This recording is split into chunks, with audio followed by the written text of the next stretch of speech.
Baik, Assalamualaikum warahmatullahi wabarakatuh. Om Swastiastu, salam kebajikan, namo buddhaya. Terima kasih kita sudah bergabung lagi ya dengan acara podcast kita On Air Law. Ya, kali ini kita kedatangan beberapa tamu. Ya, podcast ini bekerja sama antara DPD RI Jawa Timur dan Fakultas Hukum Universitas Airlangga. Tidak perlu berlama-lama, saya akan menyapa dua narasumber kita pada hari ini, yaitu yang pertama Pak Agus Sekarmaji. Selamat siang. Selamat siang Pak Agus. Selamat Pak siang, Agus Pak Sekarmaji Dian. ini adalah dosen di Fakultas Hukum Universitas Airlangga yang memiliki keahlian memang di bidang perumahan dan rumah susun terutama. Ini sesuai dengan topik kita pada siang hari ini. Yang kedua, saya mengucapkan selamat datang kepada Pak Arianto Hermawan. Terima kasih. Pak Arianto Hermawan ini adalah dari DPD RI Jawa Timur sebagai Wakil Ketua Bidang Pertokoan dan Pusat Perbelanjaan ya, betul ya Iya, Pak Arianto? betul Pak Dian. Ya, Pak Arianto juga dulu pernah menjabat sebagai Wakil Ketua Bidang Rumah Susun. Nah, ini sesuai dengan topik kita siang hari ini, yaitu problematika rumah susun dan keseimbangan hubungan hukum antara pelaku pembangunan rumah susun dan konsumen. Ini isu yang menarik ya Pak Agus, Pak Arianto, karena ya seperti kita ketahui kita hidup di Surabaya, ini termasuk kota besar nih, kota metropolitan di mana pembangunan rumah itu sekarang ada kecenderungan untuk secara vertikal ya Pak Agus, karena Betul. keterbatasan lahan sehingga Sama mendorong sama harga ya. Harga Pak. Harga ini kan ngeri Pak. Tanahnya ya yang ngeri harganya ya. Betul. Nah, sehingga sekarang kecenderungannya untuk membangun secara vertikal. Nah, di satu sisi ini untuk pemenuhan kebutuhan akan perumahan itu memang baik, tetapi ternyata pembangunan rumah susun ini juga menimbulkan banyak permasalahan. Kita ketahui ada permasalahan-permasalahan terkait dengan konsumen membeli rumah susun tetapi tidak terbangun, ya, mangkrak, tidak ada wujudnya hanya alang-alang itu ya kan. Kemudian kalaupun sudah terbangun ada permasalahan lagi, konflik antara penghuni rumah susun dengan pengelola rumah susun, dan masih banyak permasalahan-permasalahan lain. Nah, kita akan dalam podcast kali ini kita akan mencoba untuk mendiskusikan ini terkait dengan problematika hubungan antara pelaku pengembang dan juga konsumen. Mungkin saya ke Pak Agus terlebih dahulu. Pak, menurut Pak Agus, sebetulnya letak permasalahannya itu apakah dari sisi regulasi ini tidak cukup mengatur terkait dengan permasalahan-permasalahan tersebut, Pak? Baik, jadi begini Pak Dian. Pada dasarnya dari sisi regulasi itu sudah mencakup baik mulai dari Undang-Undang Nomor 20 tahun 2011, kemudian sekarang ada PP 13 tahun 2021, dan bahkan juga ada peraturan PUPR nomor 14 tahun 2021 terkait masalah pembentukan P3SRS. Nah, dari itu semua pada dasarnya ketika kita itu bisa mempelajari itu dengan baik dan konsisten melaksanakan apa yang ada di dalam peraturan tersebut, saya pikir itu semuanya akan bisa berjalan ya. Artinya sepanjang komitmen dari para pihak maupun baik pembeli maupun developer itu benar-benar komitmen untuk mau menjalankan isi dari peraturan itu. Jadi kalau sebenarnya kalau mau ditinjau dari sisi peraturannya, saya pikir sudah memadai semua lah untuk pelaksanaan baik tata cara pembangunan rumah susun maupun pengelolaan rumah susun itu sendiri sebenarnya aturan itu telah ada. Berarti dari sisi regulasi menurut Pak Agus ini sudah cukup komprehensif ya Pak ya terkait Sebenarnya cukup, tinggal pelaksanaannya saja, dan semangat untuk melaksanakan itu harus ada. Ya, jadi misalnya begini Pak, pengembang itu kan juga banyak kewajibannya ya. ya. Jadi sebelum membangun rumah susun, ya, atau yang seringkali di masyarakat lebih keren menggunakan istilah apartemen ya, itu pengembang tersebut harus sudah punya tanah, ya kan. Tanah tersebut statusnya juga harus jelas, aturannya sekarang semacam itu. Kemudian sebelum membangun itu harus juga menyediakannya atau menyiapkan yang namanya pertelaan. Apa itu pertelaan? Pertelaan itu adalah keterangan terkait mengenai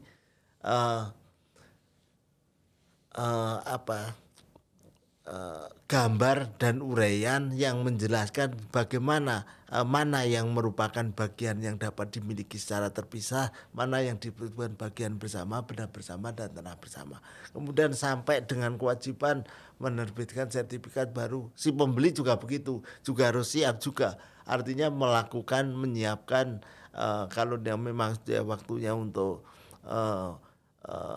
PPJB apa yang harus dipenuhi, kemudian pada waktu AJB apa yang dia harus siapkan misalnya. Nah itu artinya semuanya ketika itu harus benar-benar komit untuk melakukan suatu tindakan-tindakan untuk hidup di lingkungan rumah susun. Itu memang harus benar-benar tahu deh bahwa memang rumah susun itu kehidupannya kan tentu beda ya dengan yang ada di landed house ya. Hak dan kewajibannya juga jauh berbeda.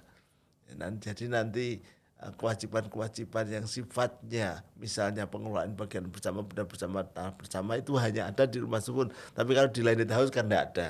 Oleh karena itu hal semacam itu yang harus dipahami oleh calon pembeli apartemen atau rumah susun yang ada di Indonesia ini. Ya, terima kasih Pak Agus. Tadi kalau Pak Agus katakan bahwa kalau sisi regulasi itu sudah cukup mengatur, namun kenyataannya ternyata masih ada permasalahan. Berarti ini kita bisa katakan bahwa dalam pelaksanaannya ya, terutama dari pelaku usaha ya, pengembang ini berarti di situ ada ketidaktaatan ya terhadap aturan begitu. Jadi terhadap hal ini, nah ini kita pengen tahu ini komentar dari Pak Arianto ini. Jadi sebetulnya tugas dari RE sendiri itu seperti apa kalau menyikapi terhadap pelaku usaha pengembang rumah susun yang tadi yang tidak taat dengan aturan. Aturannya ada, tetapi kenapa kok mereka tidak menaati aturan itu? Pertanyaannya Pak Dian ini kan kayak pertanyaan disertasi ini, mengapa tidak taat? Iya, itu kan pertanyaannya. Pertanyaan ini gini Pak Dian, Pak Agus, kan RE itu organisasi pengembang seperti organisasi-organisasi yang lain mungkin ya, seperti contoh saya sendiri tergabung dalam Pradi gitu kan, organisasi gitu. Apakah ada advokat nakal? Ya jawabannya ada. Kemudian apakah ada pengembang yang nakal? Ya ada, tapi mungkin yang baik juga ada. Yang baik juga ada. Gitu ya. Tapi kayaknya yang nakal bukan anggota RE, Pak. Oh iya. Kalau anggota RE baik-baik semua. Harusnya RE Jawa Timur lah paling enggak, tapi ya enggak tahu lagi ya gitu. Tapi berarti keanggotaan di RE itu volunteer atau bagaimana Pak Volunteer, Arianto? Pak. Volunteer ya. Volunteer karena kita juga punya organisasi yang lain begitu, seperti ya organisasi sebelah gitu ya. Kayak saya juga tergabung dengan organisasi kurator misalnya begitu. Juga ada organisasi tandingan yang lain begitu. Berarti artinya terhadap pelaku usaha yang tidak tergabung di dalam RE maka tidak bisa melakukan semacam fungsi pengawasan dan lain sebagainya. Iya, fungsi utamanya organisasi ini kan sebenarnya ini Pak Dian mendudukkan porsinya gitu. Artinya ya kalau jadi pengembang ya komitmen lah. Karena kalau ketika anggota tidak komitmen itu efeknya ke pengembang yang lain loh. Karena trust masyarakat ini kan dibangun dari Betul sekali. para anggotanya gitu Pak Ya. Dian. Nah kalau tadi Bapak tanya mengapa kok ini ada anggota yang tidak nakal, ini nggak terjawab Pak. Iya, sulit ya, mencari jawabannya sulit itu ya. Sulit ya, itu kayak hit and run gitu. Taruh kata pun ada masalah di beberapa daerah di kota Surabaya, mungkin Pak Agus, Pak Dian juga karena Bapak ngajar perlindungan konsumen ya pasti tahu gitu kan kira-kira. Loh ini sudah terbentuk loh kawasannya Pak Agus. Cuman belum selesai, belum serah terima, itu kan salah satu masalah Permasalahan juga sebenarnya. ya. Iya. Begitu Pak. Tapi kalau misalnya terkait dengan tadi yang disampaikan Pak Agus bahwa ini aturan sudah oke nih ya, tapi kemudian dalam pelaksanaannya, semisal ini di anggota di RE itu kemudian ternyata ada pengaduan dari konsumen, Ya. mereka ternyata tidak mematuhi ketentuan peraturan perundang-undangan. Kalau RE sendiri bagaimana menyikapi permasalahan seperti itu? Kami terus mengadvokasi supaya anggota itu tetap pada koridornya begitu Pak Dian. Ya, saya sepakat dengan Pak Agus bahwa pelanggaran administratif itu ya akan mengakibatkan pelanggaran hak nantinya gitu kan. Cuman kalau fungsinya RE ya tetap mengingatkan terus begitu. Cuman izin Pak Agus ini dulu pembimbing saya Pak Dian. Waktu tesis gitu. Tesisnya berarti tentang Rumah susun. Rumah susun. Rumah ya? susun. Oke. Topiknya apa ini topiknya? Pemisahan horizontal. Oke. Gimana? Saya kurang sepakat kalau undang-undang ini sudah Sempurna, sudah bagus. memfasilitasi, betul. Oke. Paling enggak begini nun saya lupa Agus Nggih, ini di nggak depan apa-apa. dosen Yang mana? tidak Nggak boleh apa-apa. begini. Nggih.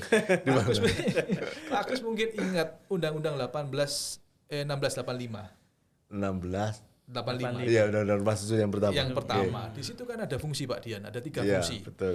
Fungsi hunian, fungsi non hunian dan campuran. Iya. Sekarang ini kan yang ada Hanya Campuran dua. rata-rata. cuma Hanya dua. hunian dan campuran. Iya. Iya, Non huniannya tidak ada. Iya. Nah, in the meantime Pak Dian, Pak Agus, itu kan SHM SRS yang non hunian kan pernah terbit tuh Pak. Itu di pusat perbelanjaan di Surabaya Iya. banyak itu. Iya. Nah itu nasibnya bagaimana dengan ini? Itu kan masih celah itu. Iya. Lah masa kita kemudian mall gitu sudah terbit SHM SRS-nya, kemudian mall ya kan berarti kan P3 SRS-nya sudah ada tuh Pak. Iya, iya. Harus menyesuaikan undang-undang yang baru supaya bisa perpanjangan. Nah, ini kan tidak make sense kalau menurut saya. Iya. Itu salah satu contohnya. Yang lain mungkin dari undang-undang yang rumah susun sekarang itu apa ini yang biasanya banyak konsumen melakukan pengaduan itu? Itu lebih ke pasal 42 kali ya Pak ya. 42 itu berarti yang Itu pre-project peningkatan. selling Iya, itu ya? Project iya. selling ya itu memang hantunya memang di situ Pak. Kalau dari Ray sendiri pernah nggak kemudian mendampingi anggota yang ada permasalahan terkait dengan pre-project selling ini? Itu lebih ke arah begini Pak Dian, kalau memang kami merasa bahwa posisinya tidak dapat ditolong ya tentu saja kami nggak akan mengadvokasi gitu Pak. Tapi kalau misalnya masih ada ruang yang bisa diperbaiki ya monggo. Ya, Kita bisa bantu apa gitu, memediasi apa, tapi ya begitulah. baik. Kalau pre-project selling sendiri Pak Agus, itu permasalahan utamanya letaknya di mana Pak?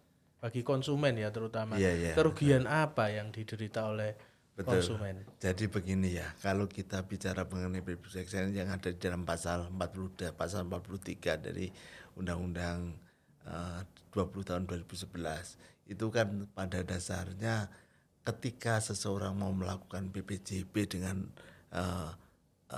antara konsumen dengan pengembang ya, itu kan ada syarat-syarat yang harus dipenuhi ya. Nah ini ya oleh karena itu dalam pasal syarat-syarat itu memang pertama status tanahnya juga harus jelas, pembangunannya juga harus 20%. Nah, Status tanah jelas itu maksudnya berarti harus sertifikat harus hak atas tanahnya harus dengan atas nama pengembang ya, Pak, Nah ya? itulah yang Nah, sering ini. kali yang jadi momok itu ya. Biasanya- Sekarang bahkan sekarang ditegaskan di dalam kalau nggak salah pasal 22C ya, itu di PP 13 tahun 2021 itu berdasarkan kebutuhan status itu dengan status kebenaran status hak itu adalah kepastian status hak itu harus dibuktikan dengan sertifikat atas nama pengembang. Jadi kan harus atas nama PT tadi. Nah, kemudian 20%. 20% ini juga sering kali, Pak. Itu mengukurnya perdebatan, bagaimana itu perdebatan pernah. Bahkan 20%. perdebatan ini pernah saya minta dasar ruang mahasiswa pernah aja. Fakultas Hukum juga. Itu untuk meneliti itu. Pernah jadi tesis itu. Ya. Nah, pada waktu itu tak berikan untuk 20% deh itu tanyakan pada ahlinya, ahli konstruksi. 20% itu seperti apa? Nah, ternyata berdasarkan hasil penelitian itu namanya 20% itu ketika yang besar itu otot-ototnya itu loh. Oh, kolom. Iya, kolom-kolomnya yang kolomnya. besar itu. Ya. Itu sudah terpenuhi, itu sudah baru 20%.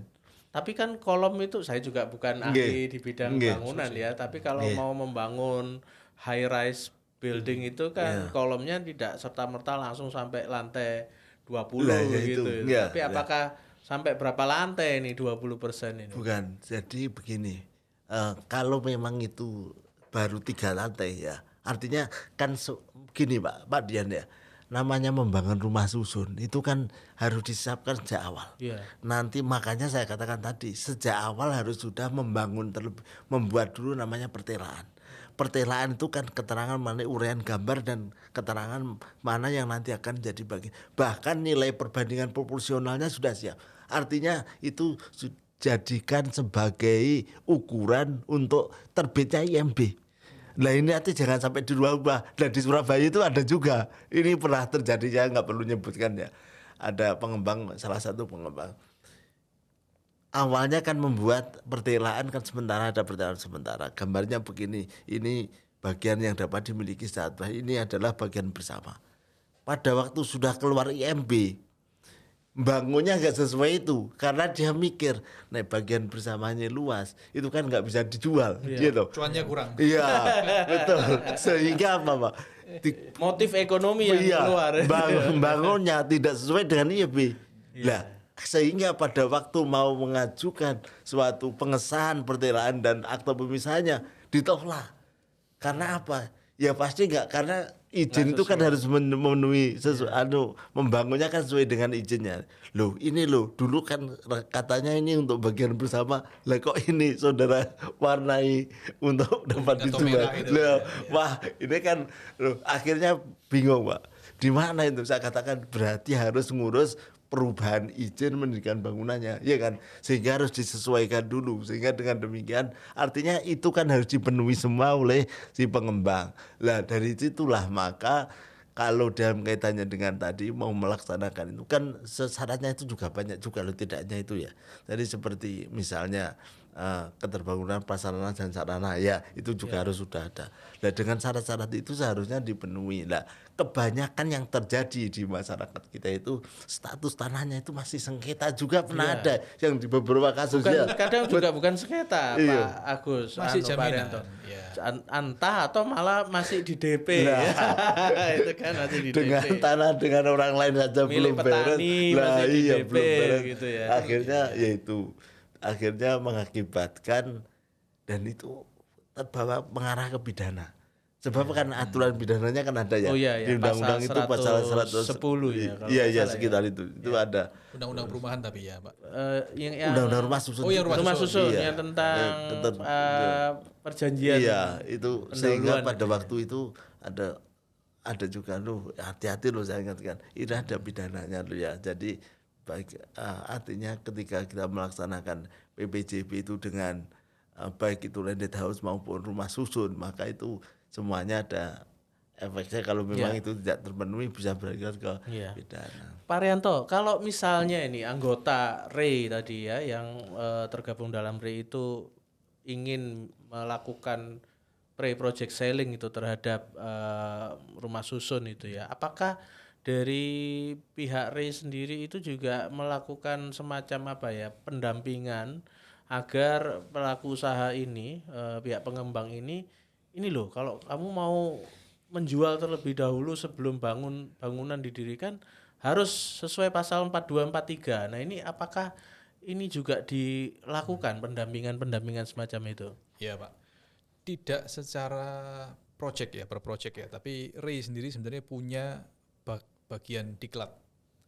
Bagian diklat itu memang untuk memberikan ya tiap tahun itu ada acara memang untuk bagaimana menjadi pengembang yang benar begitu. Berarti acuannya Edukasi ya, sisi edukasi betul. ini ya. Acuannya apa? Acuannya ya undang-undang, Pak. Begitu. Tapi tidak spesial kalau misalnya mereka mau ada proyek khusus kemudian pendampingan tidak. Oke. Jadi Fungsi edukasinya di diklat tadi. di situ di dalam diklat itu sudah disampaikan secara detail ya, termasuk misalnya tadi yang kalau mau menjual berarti harus sertifikat dimiliki, kemudian terbangun minimal 20% itu juga tidak spesifik kita per project, tapi ya itu kan konsekuensi dari peraturan perundangan, Pak Dian. Terus begini Pak Dian, menurut saya bangun rumah susun itu Pak Agus itu harus punya keahlian advance daripada membangun rumah tapak, Pak. Ya, lebih kompleks karena Betul. bangunan yang dibangun kan lebih kompleks memang. Sehingga anggota REI pun yang menjadi spesifik untuk bangun rumah susun itu ya itu aja. Lu lagi gitu. Coba kita lihat di kota Surabaya kan kita tahu itu siapa kira-kira pemainnya, siapa yang tersisihkan, siapa yang ongoing begitu Pak Dian. Ya, ini maksudnya dari sisi kontraktornya atau sisi Pengembangnya, pelaku pembangunannya. pembangunannya ya? Karena itu energinya memang luar biasa Pak Dian. Saya ngomong energi itu spesifik ke permodalannya dulu. Ya. Jadi kalau misalnya kita ngomong high rise itu berapa itu kontrak konstruksinya? Berapa nilai tanahnya? Berapa kontraknya Pak Haryanto? Ya macam-macam Pak. Ratusan miliar. Bisa jadi ya. Itu possible Pak. Karena bangun kayak FH Uner ini baru ini kan kita bisa lihat 14 lantai berapa coba? Ya, ratusan pastinya. Ratusan. Ya. Ya kayak itu. Harus punya modal ya. Modal. Nah itu yang saya pikir nggak tahu saya boleh ngomong ini nggak? Nanti kalau nggak boleh ngomong diedit. Tapi bayangan saya begini, kalau misalnya mau jadi pengembang rumah susun tuh kayak iklan ini Pak, jangan coba-coba. Buat anak jangan coba-coba. Buat rumah susun jangan coba-coba. Nah ini juga menarik Pak Haryanto. Jadi saya lihat beberapa permasalahan kasus apartemen di Surabaya ya terutama itu karena permodalannya nggak kuat. Itu nggak ada loh Pak di dalam undang-undang ngaturin tentang modal. Betul. Nah ini kalau kita bandingkan sama di Singapura misalnya Pak. Di Singapura itu ada rekening itu yang sifatnya escrow. Jadi itu ibarat semua rekening tidak atas nama PT. Tetapi ada badan pengelola yang kemudian nanti pihak pengembang itu kalau misalnya dia mau membangun ya akan dicairkan melalui badan pengelola ini, tapi harus dipastikan betul. Ya. Apakah metode seperti ini bisa nantinya ya ini suatu contoh yang baik untuk diterapkan di Indonesia. Itu satu model Pak. Cuman ya itu satu model yang kita mungkin bisa bisa ikuti. Ya itu banyak tantangannya gitu kan Pak. Contoh nih ya di kota Surabaya. Semula dalam satu hamparan tanah itu akan dibangun beberapa tower Pak Agus. Cuman karena satu dan lain hal, satunya itu adalah misalnya nih kok ternyata pasarnya kurang bagus. Sehingga umpama nih ya mau ada 5 fase Pak Dian. Sudah bangun 2 fase, 3 fasenya tidak jadi. Ini kan pengaruh juga sama NPP. Iya, betul. Berubah NPP-nya berubah. Iya toh. Pengembang ini kalau diteruskan ke 3 ini jebol Pak juga nanti. Nah ini yang dirugikan juga selain pengembang ya konsumennya. Jadi saya pikir kompleks itu sebenarnya rumah susun itu. Iya.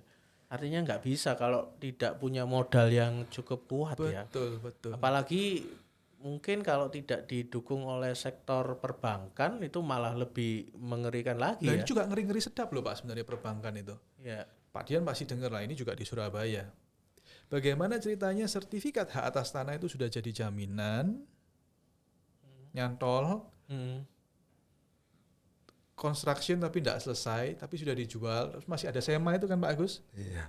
Yang kepailitan, yang enggak. Yang SEMA itu Pak, SEMA tentang PPJB. PPJB, Oh. konsumen yang sudah serah terima. Iya. Padahal posisi tanahnya sudah dijadikan hak tanggungan. Betul. Padahal itu benda bersama ya Pak Agus. Iya. Nanti akan menjadi tanah bersama. Tanah bersama ya. Iya ini berarti terkait dengan permodalan ini yang tidak diatur ya. Tidak Sebenarnya kan ada juga ya aturan di kita di peraturan perundang-undangan kita ada jaminan dari lembaga keuangan itu kan ada. Oh, iya, Itu iya, sebenarnya betul, ada Pak, juga. betul. Bahkan itu ditulis juga oleh mahasiswa kita, Mbak Sulani itu ya. Disertasinya kan membahas itu jaminan 20% bagaimana cara menunjukkan bahwa jaminan itu dari bank itu ada itu. Makanya kalau itu bisa berjalan artinya dari sisi keuangan tidak sebenarnya undang-undang itu kan untuk membackup ya jangan sampai orang mau membangun rumah susun itu masih dari sisi keuangan belum ada kemampuan untuk ke situ. Tapi kalau karena sudah ada jaminan dari bank tadi lah atau lembaga keuangan istilahnya dia itu otomatis kan dengan adanya tadi kan seharusnya bisa berjalan gitu loh ya. Tapi ya itu tadi Ini sayang ya pembicaraan kita ini nggak ada dari pihak pemerintah ini. Ini mestinya harus ada dari Kementerian saya setuju, PUPR ini. betul seperti tadi Pak apa yang disampaikan oleh Pak Arianto tadi seperti perubahan tadi ya dulu itu kan dimungkinkan ada non-hunian. Iya non-hunian kemudian sekarang harus campuran itu. Kalau saya kasihan ya, artinya apa? Dalam menyikapi itu, hukum itu kan tidak bisa berlaku surut ya. Dan apalagi itu bentuknya sudah sertifikat. Kalau sudah sertifikat itu ya sudah. Ini perubahan apapun seperti karena undang-undang kita Mas ya. Di PP 2497. Pendaftaran tanah yang dilakukan berdasarkan PP 10 itu tetap diakui sebagai bukti hak. Lah sekarang ada perubahan yang kalau dulu non-hunian kemudian harus rubah itu nggak benar kalau saya. Artinya apa dari sisi hukum prinsip hukum kita kan tidak boleh hukum berlaku surut ya. Suatu yang sudah dulu kok diberlakukan sekarang kan ya kasihan. Apa kemudian pendaftaran tanah yang dulu misalnya tahun 61 sudah dilakukan kemudian sekarang harus harus rubah lagi kan menjadi. Oleh karena itu keluhan-keluhan tadi sebenarnya cara kita menafsirkan juga gitu loh ya. Artinya jangan sampai kita kan harus tetap kalau ketika itu peraturannya misalnya begini jangan terus dirubah orang yang sudah punya non hunian harus merubah menjadi campuran kan kasihan pengembangnya gitu. Dan itu wewenangnya sudah ada pada misalnya aja sudah P3 SRS.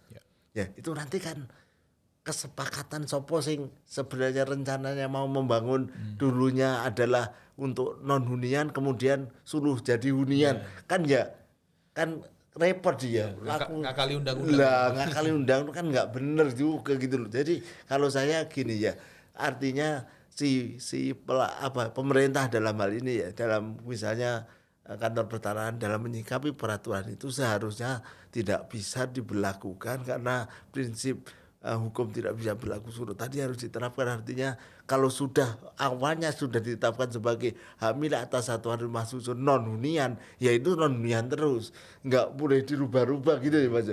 Seharusnya begitulah kalau saya kalau itu pandangan saya aja. Kalau memang banyak loh keluhan itu Mas, keluhan itu banyak makanya tadi ya terkait dengan pre-project selling ini kan ya Pak Arianto memang jadi momok ya permasalahan lah. Kira-kira kalau dari Pak Arianto sendiri bagaimana sih pemerintah ini seharusnya menyikapinya ini? Apakah perlu kemudian istilahnya ada izin dari pemerintah ini bisa dilakukan pre-project selling. Jadi yang memastikan bahwa syarat di pasal 42 43 itu terpenuhi ini dari pemerintah gitu loh. Gimana menurut Pak Arianto? Saya mungkin tidak mewakili pendapat Ray ya Pak, tapi bayangan saya perlu Pak. Paling tidak itu kan bentuk campur tangan pemerintah begitu ya. Toh kalau mau ngomong tentang campur tangan pemerintah di Undang-Undang Perlindungan Konsumen pun itu kan juga campur tangan pemerintah gitu. Ya betul. Saya pikir perlu, cuman jangan sampai nanti jadi penghambat begitu. Jadi sesuatu. Iya. Jadi sesuatu yang lain. Iya. Pak Dian. Karena kan tadi kan sulit juga ya untuk misalnya menentukan kita itu kadang konsumen ketika membeli apartemen kita tanya ini sertifikatnya mana, boleh kita lihat aja, menghindarnya nggak karu-karuan ya Saya kan? setuju, gantian saya yang jadi host Pak Dian. Iya. Ya kan judulnya keseimbangan hubungan hukum ya Pak Agus ya. Iya, Pak Dian kan mewakili inilah paling enggak kan. Ada aturan Pak yang PPJB itu Dihapus sekarang itu malah ya. bisa dibawa pulang untuk dipelajari itu kan masih ada toh? Kalau nggak salah yang terkait dengan keputusan Di Permen ya, Menteri Perumahan PUPR itu yang terkait kalau uang DP di dalam PPJB itu bisa dikembalikan tuh sekarang kan dicabut itu. PPJB-nya Pak, yang PPJB yang ya? boleh dipelajari itu loh. Oh iya. Iya. Masih ada toh Iya. ketentuan itu. Saya tuh bayangkan begini, ini saya hostnya sekarang nih Pak. Namanya PPJB Pak Agus kemarin sudah menjelaskan, ini masih perikatan kan begitu, masih janji. Bayangan saya begini, taruh kata satu rumah susun itu 100 unit lah Pak, tidak usah banyak-banyak. Ya. Misalnya terjual aja 20 Pak, kemudian PPJB itu dibawa satu orang, dipelajari, tidak tahu jangka waktunya berapa lama, terus pasalnya dipilihin satu-satu, ini nyambungnya ke klausula baku. Klausula baku. Betul. Kira-kira itu rumah susun jadi barang kapan Pak? Iya. Nah, apakah itu seimbang juga gitu? Saya kok nggak merasa itu seimbang loh Pak Dian. Dalam hal ini, ya kan orang, ini salah nih, ini diceki satu-satu begini loh. Ya makanya ini kan di sini kita ngomong tentang di forum ini kan forum Artinya kan berarti dari segi atau dari sudut pandang pelaku atau pengembang itu menghendaki ini perjanjian yang memang baku begitu ya, supaya ini dalam praktek bisnisnya lebih mudah gitu ya. Betul. Lah ini kalau misalnya kayak tailor made gitu ya, kalau kita buat baju, nah kalau ini dibuat seperti itu enggak jadi barang itu Pak. Tapi dari segi konsumen kita, Betul, itu dari titik seimbangnya di mana yang kita mesti cari ya, gitu kan. makanya itu sehingga kan siapa ini yang akan mengawasi bahwa dalam perjanjian baku tersebut klausula-klausulanya itu tidak merugikan konsumen kan gitu. Ya. Kalau tadi kan dari unsur-unsur yang disampaikan Pak Agus tadi itu kan siapa ini penentunya bahwa ini sudah benar? Kan lagi-lagi kan itu menurut pelaku saya ini saya sudah benar, tapi dari segi sudut pandang konsumen, loh mana belum ada pembangunan 20% terjadi perdebatan sudah di situ ya kan. Makanya harusnya pemerintah ini yang bisa melakukan apa ya, ibarat kalau apakah masih ada Pak Agus yang namanya sertifikat layak jual itu, seri laju itu terhadap yang ada itu sertifikat layak fungsi. Nah, yang layak jualnya enggak ada ya Pak ya. Ada. Nah, mestinya kan harus ada, oh ini sudah layak untuk dijual dengan cara project selling itu. Kalau enggak, ini kan seperti sebetulnya ya permasalahannya itu saja terus. Betul. Kasus apartemen itu kan. Betul. Ya nyari titik keseimbangannya tuh Pak di mana? Ya ini Saya mungkin punya pendapat gini ya, terkait untuk keseimbangan itu kan tentu kan tadi berarah pada namanya perjanjian baku yang dibuat oleh pengembang ya. Saya melihat begini, karena bagaimanapun juga di dalam pembangunan rumah susun itu kan mesti di bawah pembinaan dari pemerintah. Kan mesti ada mulai dari pembangunan rumah susunnya, caranya seperti apa, pembinaan dari pemerintah itu mesti ada. Dulu tahun 92 kalau nggak salah itu ada namanya PPJB yang diterbitkan, yang diberikan contoh. Artinya panduan itu ada dari pemerintah itu ada Pak. Jadi panduan dari pemerintah itu kalau nggak salah itu tahun 92 itu yang pada zamannya Pak Akbar Tanjung kalau nggak salah loh, itu pada waktu itu ada pernah peraturan yang menunjukkan ini caranya kalau membuat PPJB lah. Mungkin pemerintah dengan membuat sebanyak pedoman tadi, kalau membuat acuan tadi, sehingga itu bisa dalam membuatnya tadi agar benar-benar disusun biar seimbang lah apa yang disampaikan oleh Pak Rianto tadi, bagaimana agar antara pengembang dengan masyarakat itu memang benar-benaran. Sebab bagaimanapun juga kalau pure diserahkan kepada pengembang ya risiko juga bagi ya toh kan menjadi nggak imbang juga ya. Makanya kalau saya lihat yaitu saya melihat bagus artinya kalau pemerintah benar-benar memberikan suatu acuan atau pedoman dalam membuat PPJP. Ya setidaknya pemerintah yang melakukan checklist Iya, begitu loh bahwa pemenuhan terhadap Iya. pasal 4243 itu oke, berarti ini bisa dilakukan Iya. penjualan dengan mekanisme pre-project selling. Nah, ini saya browsing singkat nih ya. Ternyata REI itu Jawa Timur pernah mengeluarkan SK nomor 88 garing cap garing U garing 03 8 Romawi garing 2005 tentang seri laju sertifikat layak jual itu sekarang bagaimana terhadap seri laju ini, apakah masih di ada atau tidak ada begitu? 2005 itu saya masih mahasiswa S1. Mahasiswa S1 baru ya. masuk. Coba nanti saya cari info Pak dia. Iya, Tapi artinya kayaknya, ini ada tulisan ini bahwa DPD RI Jawa Timur itu berdasarkan surat keputusan hasil musyawarah daerah DPD RI Jawa Timur itu mengeluarkan itu, sehingga mungkin bagi anggota-anggota RI itu dia sebelum menjual dia harus dapat seri laju. Tapi saya juga tidak tahu apakah ini berlaku pula untuk unit-unit rumah susun karena itu kan rumah tapak ya Pak ya.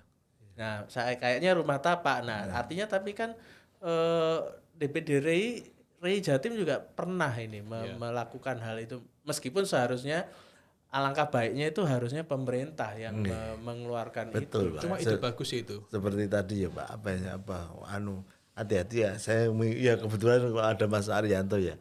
Artinya jangan sampai ketika kita itu karena aturan masalah jual itu kan juga sudah ada. Ya toh, aturan menjual. Kapan seseorang itu boleh menjual ketika semua telah terbit sertifikat amil atas satuan masuk dalam konteks AJB loh yang saya katakan. Nah, oleh karena itu seandainya menghimbau apapun kepada anggota REI ya misalnya, itu tentunya dalam konteks koridor untuk mematuhi aturan yang sudah ada. Artinya jangan sampai kemudian membuat norma sendiri yang pada dasarnya itu merepotkan, ditinjau dari kewenangan juga nggak ada pas. juga nggak pas. Saya berpikirnya itu sama seperti kita ini konsumen, misalnya mau mengkonsumsi makanan, obat. Kita itu bisa merasa yakin kan ketika membaca, loh ini sudah dapat izin edar dari BPOM, ya kan? Berarti otomatis makanan yang saya makan ini sudah diperiksa terlebih dahulu oleh Badan Pengawas Obat dan Makanan, maka saya tidak khawatir untuk membeli produk tersebut kan. Nah, kalau rumah susun ini kan belum ada yang Ini semacam spesies itu. khusus memang. Betul. Adapun di sertifikat layak fungsi ya Pak Agus ya, karena sertifikat layak fungsi itu artinya bagian-bagian dari rumah susun itu sudah layak untuk berfungsi. Ya, Cuman ini ada kontradiktif loh Pak Agus. Gimana? Tidak boleh serah terima sebelum ada SLF, betul ya Pak Agus ya? Iya. Tapi padahal SLF itu harus diuji dulu kan begitu Pak Agus? Sebelum terbit SLF harus diadu dulu. Betul. Apakah itu kelayakannya Ada asesmen ya, Pak, ada dari pemerintah. Ada asesmen dari pemerintah. Lah, mungkin Pak Arianto ya, dalam konteks penyerahan di sini adalah penyerahan bukan penyerahan kunci, tetapi penyerahan yuridis itu benar. Jadi konteksnya penyerahan itu kan tidak hanya penyerahan kunci. Tetapi penyerahan dalam arti yuridis wis tak serahkan. Ya, gitu. Yuridis levering iya, ya, leveringnya bukan itu fatal ada. levering. Jadi dengan demikian mungkin kalau karena yang selama ini dipahami itu adalah, maaf ini yang terjadi di masyarakat itu, PPJB kemudian diserahkan kunci itu sudah dianggap terjadi penyerahan. Padahal dari sisi hak masih belum terjadi penyerahan. Gitu. Karena masih PPJB. Tapi pengertian penyerahan di sini dimaknai sebagai penyerahan kunci. Sehingga repot kan. Kita penyerahan yang mana, kalau SLF memang belum boleh menyerahkan karena dalam konteks apa? AJB gitu. Jadi tahapannya kan di SLF dulu, kemudian terbit sertifikat administrasi, kemudian bisa di AJB kan. pengalaman saya ini juga konsumen Iya, rumah konsumen susun rumah ini, susun ya kan. juga. Punya Saya apartemen sebenarnya- banyak.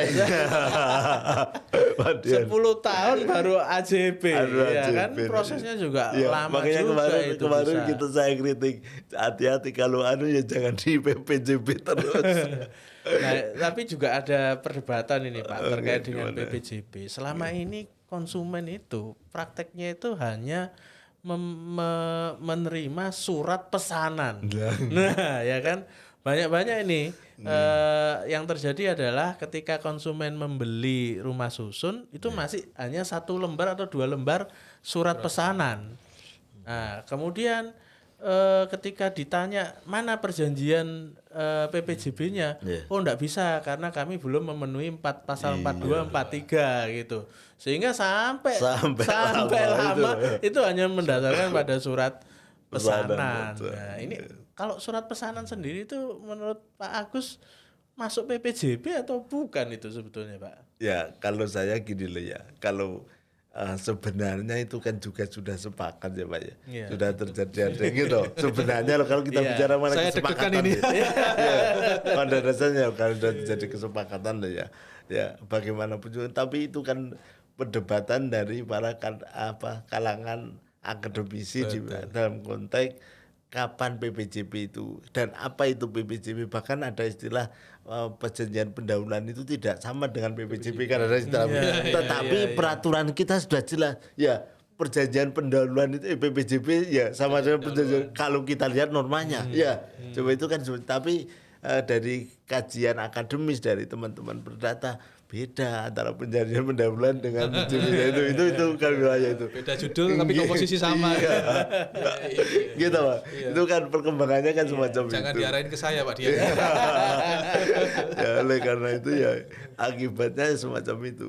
Makanya kalau kita bicara mengenai apa itu PJB itu kan perjanjian akan jual beli. Makanya itu kalau sudah katakan akan kan berarti memang belum jual beli, tapi sudah terjadi kesepakatan. Betul. Makanya kalau Berarti kalau begitu konsumen itu sudah menjadi pemilik itu kapan Pak kalau begitu? jadi kalau kita rilis pemilih itu sebenarnya kan gini loh Pak. Kita itu ada hal yang khusus yang seringkali dilupakan oleh kita semua ya. Bahwa rumah susun itu kan khusus. Namanya khusus tadi apa? Kapan rumah susun itu dapat dikatakan selesai dibangun. Nah, rumah susun itu baru dapat dikatakan selesai ketika tidak hanya wujudnya saja blegernya selesai, tapi adalah setiap masing-masing unit yang ada itu telah terbit sertifikat ambil. Itu baru selesai sertifikatnya terbit semua unit baru Kalau dikatakan semua unit sudah keluar tuh baru bisa. namanya kan pertama kali kan atas nama pengembang. Iya. Makanya disebutkan kalau nggak salah pasal 44 itu dikatakan selesai itu kan makanya setelah selesai AJB-nen kan begitu ya. Jadi memang konsep selesai dalam rumah susun itu juga beda selesai dalam landed house. Beda. Kalau landed house sertifikatnya ada dibangun sudah selesai. Tapi kalau satuan rumah susun berbeda. Nah, ini yang jadi masalah lagi Pak Arianto sekarang ini. Kemarin tuh saya baca ini di sosial media ini. Banyak pemilik apartemen, salah satu apartemen, grup apartemen di Surabaya yang menolak untuk membayar IPL. iya, pajak juga. Pajak. Iya, karena merasa bahwa loh ini kan masih atas nama masih atas nama pengembang. Iya. Saya kan tidak ada kewajiban untuk membayar pajak, tapi faktanya memang sudah ditempati sebetulnya ini. Ini jadi kan ukuran sebagai pemilik dan siapa yang harus membayarkan pajaknya kan jadi permasalahan lagi gitu ya Pak Rianto ya. Betul. Saya punya keyakinan gini Pak Dian, Pak Agus. Masalah rumah susun itu kenapa kok DPD RI bekerja sama dengan FH UNER? Saya pikir ini salah satu hal yang seksi. Ini never ending story untuk penelitian Pak. Praktik di lapangan itu mengisi segi teoritisnya nanti, segi teoritisnya akan ngisi praktik di lapangan ini kan terus begitu Pak. Jadi banyak mulai dari pertanahannya, administratifnya, mulai dari hubungan hukumnya. Perjanjiannya. Banyak sekali Pak. Gitu. Jadi ya mohon bantuannya gitu Pak. Iya. Jadi ya itu isu pajak yang kemarin saya sempat baca itu jadi problem juga ini para penghuni sepakat untuk tidak mau membayar pajak lah. Ini kan pemerintah sendiri yang akhirnya rugi kan, gitu betul. ya kan. Nggak ada Prinsip pendapatan. pajak itu kalau nggak salah kan prinsip pengguna ya. Siapa yang menggunakan dia yang bayar pajak. Begitu ya, Pak Agus. Tapi gini Pak ya, dalam konteks itu kan kalau memang di perjanjian tadi ya disebutkan selama ini karena yang memanfaatkan saudara maka kewajiban bayar pajak ada pajak. Itu memang kewajibannya karena memang subjek pajak itu kan sejak tahun 85 itu kan juga tidak harus pemilik tapi kan orang yang mendapatkan manfaat. Nah, oleh karena itu kalau kita mempunyai misalnya saya mempunyai rumah, kemudian rumah tersebut saya sewakan. Lah, apakah dia di dalam konteks pesewa tadi sepakat untuk mau membayar pajak dari saya? Lah itu kan disepakati dulu ya. Kalau dia mau ya nggak apa-apa, artinya kewajiban pada dia. Nah, oleh karena itu kalau saya sejak awal harus disampaikan bahwa karena kamu yang telah memanfaatkan maka kamu yang bayar lah. Artinya keterbukaan sejak awal itu harus disampaikan, jangan sampai tidak tahu tiba-tiba ditarik ya bingung loh. Aku rong duwe sertifikat, haknya bukan saya kok tiba-tiba itu demi ke depan ya, demi pembelajaran masyarakat ya. Tapi kalau sekarang terus tidak tahu kemudian ya sempat kaget juga mereka, mungkin jadi ramenya dari itu. Kalau saran saya Pak ya, misalnya PPJB dengan belum AJB kedua kewajiban bayar pajak akan dicerahkan pada mereka ya harus disampaikan dulu lah biar nanti kedepannya tidak rame. Wah, ini jadi satu sesi bagus loh Pak. Sesi bagusnya apa gini? Kita akan punya, saya akan bilang ke ketua nanti. Ini kita bikin sesi buat PPJB yang berimbang antara produsen dengan konsumen gitu kan. Per topik kita nanti bahas. Betul, sehingga dengan demikian kan tahu benar-benar kewajibannya itu tahu. Kalau memang saya diwajibkan untuk membayar pajak karena saya sudah menempati sini, ya yang jelas di situ. Mungkin konsumen juga kan akan legowo karena sudah tahu sejak awal gitu loh. Kalau sekarang kan rasanya kan sudah nggak keluar-keluar, nggak AJB, suruh bayar pajak atas namanya PT ya kan gitu. Make sense. Baik, topik yang terakhir nih yang jadi permasalahan tadi sudah kita bicara tentang PPJB ya. Sekarang terkait dengan ini ketegangan. Wah, kalau bahasanya ini ketegangan antara pelaku pembangunan dengan konsumen. Karena ketika membangun awal pelaku pengembang itu kemudian ketika sudah jadi dia menjelma menjadi badan pengelola, ya kan? Nah, yang notabene kemudian kalau di undang-undang kan badan pengelola itu yang menentukan adalah P3 SRS. Nah, ini problem lagi, P3 SRS-nya tidak dibentuk-bentuk, ya kan? Padahal di situ normanya berapa Pak? 1 tahun ya setelah masa transisi itu, maka badan pengelola itu P3 SRS itu harus dibentuk dan kemudian akan menunjuk badan pengelola. Ini kan seolah-olah pelaku pengembang ini juga masih ingin mengelola itu, padahal sebetulnya dia harus menyerahkan pada P3 SRS itu. Gimana Pak Agus? Jadi saya menyikapi semacam itu karena bagaimanapun juga kan kita pasti tunduk pada saat kapan AJB dilakukan. Sebelum AJB dilakukan tidak akan masuk pada masa transisi. Ya kan, karena namanya masa transisi itu dihitung 1 tahun sejak penyerahan pertama. Namanya penyerahan pertama kepada pemilik. Lah oleh karena itu makna itu adalah setelah AJB pertama lah baru masuk pada masa transisi. Lah oleh karena itu kalau dalam undang-undang loh ya ini yang jelas masa transisi kan 1 tahun sebelum atau kalau nggak salah 6 bulan sebelum itu harus sudah mulai mempersiapkan membantu mempersiapkan normanya semacam itu. Jadi developer diminta untuk membantu. Menyiapkan terbentuknya P3 SRS. Makanya karena mengapa kok harus membantu ya karena yang punya data penghuninya siapa itu kan juga P3 developer. siapa yang sudah membeli pada saat itu kan semuanya kan nama-nama ada di developer. Kemudian yang punya sarana prasarana juga, makanya ada kewajiban untuk melakukan undangan, untuk sosialisasi, kemudian membentuk panitia ya. Itu adalah kewajiban dari developer untuk memfasilitasi terbentuknya P3SLS itu. Kalau memang AJB saja belum, kapan saat masuknya transisi saja belum bisa.